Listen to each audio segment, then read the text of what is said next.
the auditor's office yesterday, just as a quick review, because I like to work with them and team up with them. Sure. They're the ones making sure the policy is processed correctly Mhm. on that side, once the receipts and reimbursement come Right. up to them. They did have some questions to our new revisions.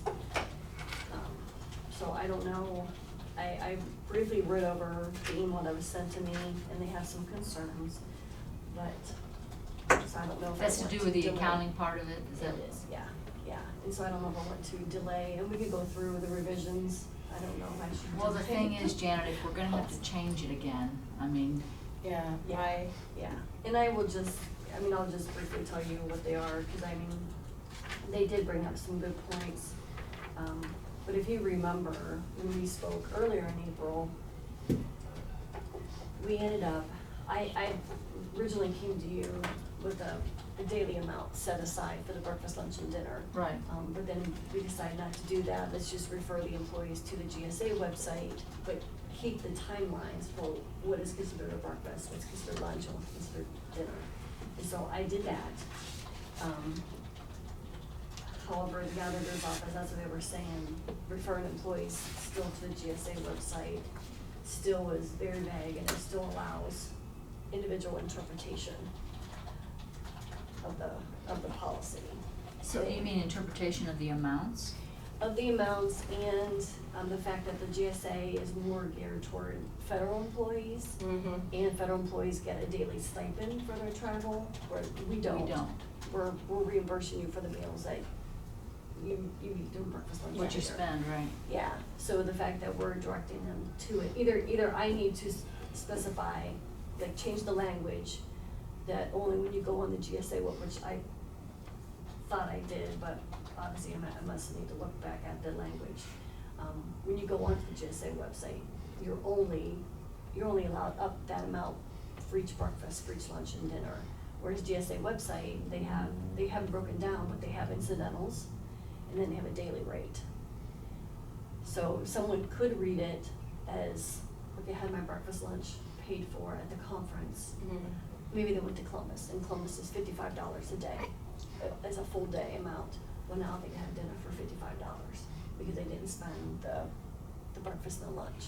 I thought I we don't- had said though that if it's provided, then we don't, Yeah, we don't. We don't, So that's but- what, and I thought we had that clarified in our policy, saying that no, when you go on the GSA website, you don't get the full $55, you get the amount, $16 amount for dinner.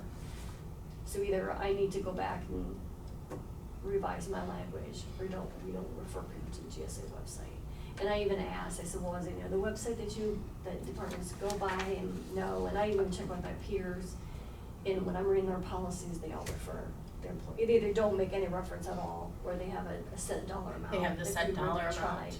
Or they refer them to GSA, Okay. so it's not, there's no other website. So the I don't know auditor's which saying they don't want you referring to GSA, Yeah. which makes They- sense. They like the set dollar amount, Mhm. that it was, whatever it was. you know, in your $14 cover for page breakfast though, and that's what you say, this change will eliminate the need to look on the US GSA website. Then we edited it, then we Okay, said we okay. wanted to go Yeah, back. on the Okay. 11th, yeah. But you know what, I think I agree with the auditors that, maybe we need to go back, it'd probably be a cleaner way to do it versus Yeah. them having to plus it's less work for them, that they don't have to go and Yeah, verify. this was very clear cut. If you're traveling during breakfast between midnight and 9 a.m., Yeah. you could spend up to $10. On my previous version from earlier April. And then lunch was? Lunch was 14, dinner was 23, and then a full day was $47.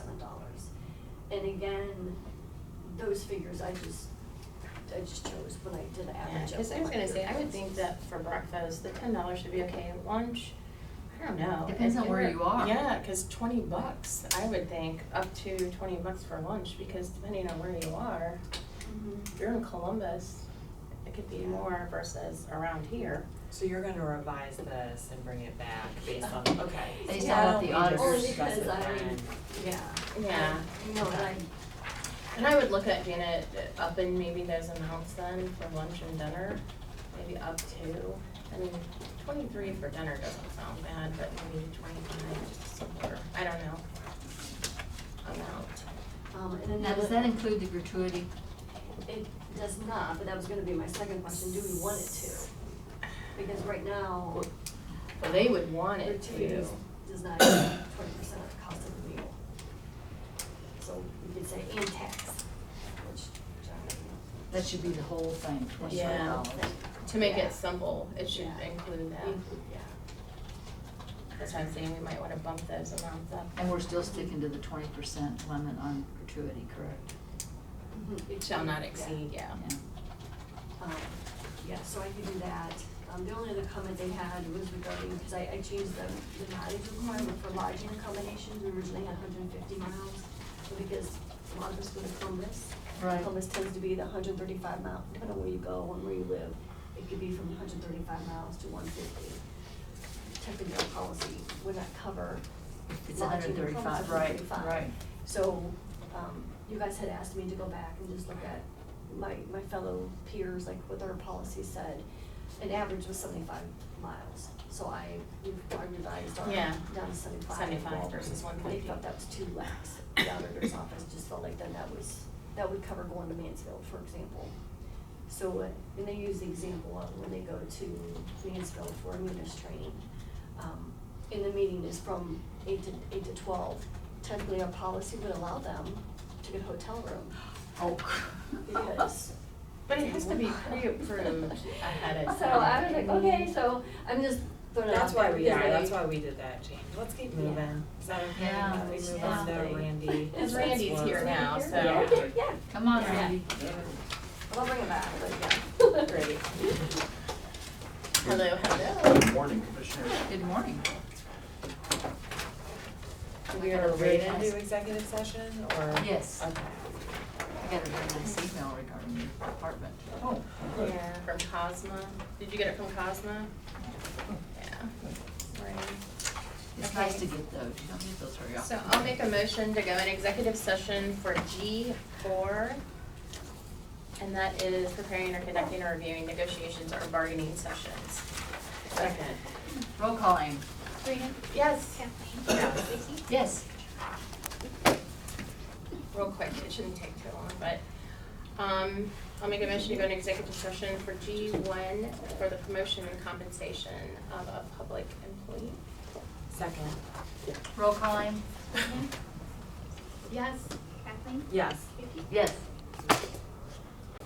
Second. Roll call aim. Sabrina?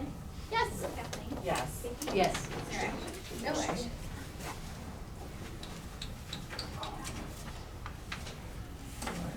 The next item I have, Commissioners, and I'll pass this to each of you. At our initial meeting, we discussed the potential for the building department, our building department, to work with perhaps the other 4 certified building departments in Portage County, that being in the municipal cities of Kent, Ravenna, Streetsboro, and Aurora. And the thought being that perhaps we could discuss something in the way of a mutual aid agreement, much like fire departments work on, where in our industry, the certified individuals that are required to run our departments are getting less and less in number, harder to find, and so that maybe we could help each other in times of need.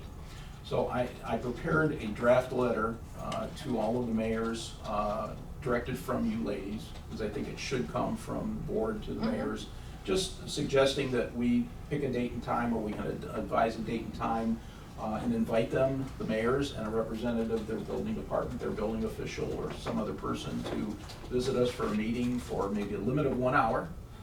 Just set the tone of the meeting, set the standard, and see what kind of discussion that develops as an initial kickoff point. And I think we can quickly learn at that meeting whether the other communities have any desire or not. And I do know that in some of the past discussions during my original tenure, where even Ravenna came to us and asked us for help, and we Yes. prepared a sort of a lengthy step-by-step process and different levels of working together. And that came to us through their service director, that when it got to council, it simply died. And that's the nature of municipal cities, that we understand that they want to keep things in-house, and as we do too here.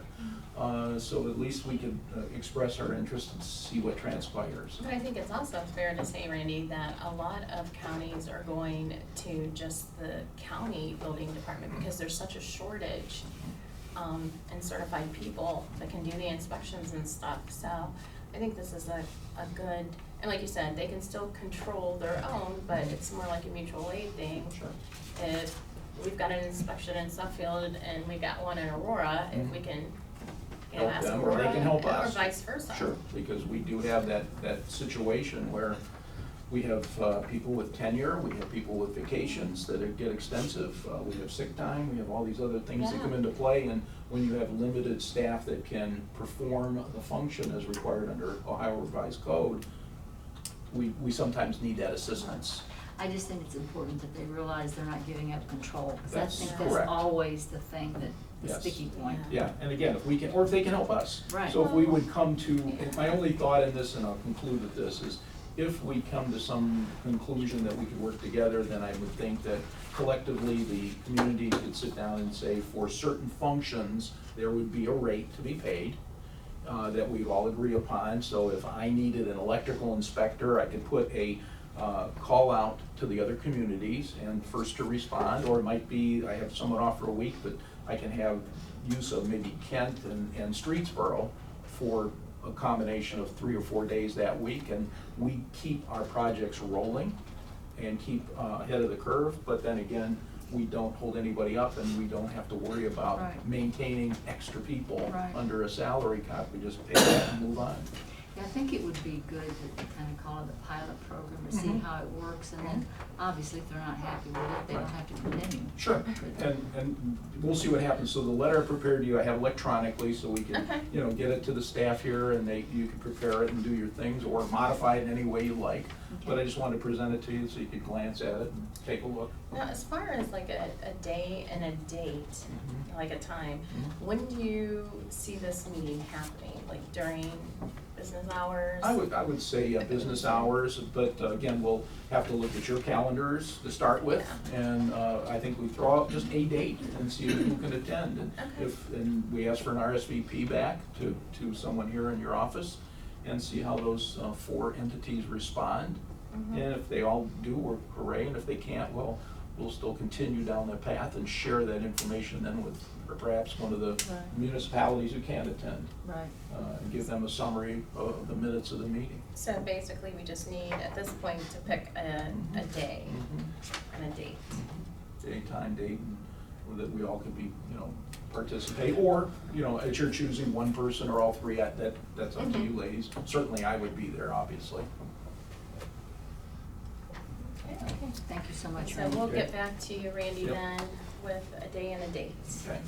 Okay, the last item, or second to last item I have for you is, since coming back online here with the building department, we had a couple of critical issues at the beginning, and we've addressed those with some of the communities on some projects, and those are all taken care of. I prepared for you just a little list of some of the projects now that have raised their head, if you will, that I was unaware of, and that were not completed or in some form of process, but sitting there. And I just wanted to share these with you. Obviously, the first 2 are completed. The next one in Nelson Township was similar to Garrettsville, where the Ladies Art Guild wanted to put up a gazebo, and they were looking into one. Unfortunately enough, it was undersized, so it required nothing from our office, so that was taken care of. I just mentioned the record retention schedules here because we have an overabundance of paper that's got wet, especially after the little distress downstairs with the flood. But it's just growing in size, and our record retention schedule allows us drawings. These are construction drawings at the completion of the project to not be the retention center for people's drawings, to get rid of them properly under our record retention schedule. So we're gonna be working diligently on that because we have You have a literally lot of stacked. drawings. It's just, they're everywhere. So I'm gonna fix that. The next one was a project that had been started where a gentleman had started some work on a house, and it went through zoning in Franklin Township, and then actually went to a administrative search warrant and orders written by my predecessor. And that person then came in and